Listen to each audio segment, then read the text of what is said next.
ఫస్ట్‌లో అసలు piping blouses అంటేనే అబ్బా! ఈ పైపింగ్ బ్లౌజెస్ ఏంట్రా బాబు! అని అనుకునేదాన్ని.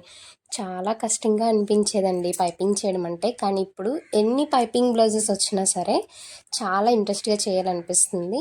ఏం లేదండి, ఫస్ట్ మనం స్ట్రైట్ పీస్ అయితే స్ట్రైట్ పీస్, క్రాస్ అయితే క్రాస్ తీసుకొని చివరలు కుట్టేసుకోవాలి. కుట్టేసుకున్న తర్వాత బ్లౌజ్‌కి మనం ఆ స్ట్రైట్ పీస్‌ని అటాచ్ చేసుకోవాలి. ఇక్కడ నేను చూపిస్తుంది 8 సైజ్ అండి. పైపింగ్ థ్రెడ్ 12 అయితే కాదు. ఇది నార్మల్ మనం పైపింగ్ ఇన్విజిబుల్ పైపింగ్ అయితే ఈ 8 అనేది సరిపోదు, 12 అయితేనే బాగుంటుంది.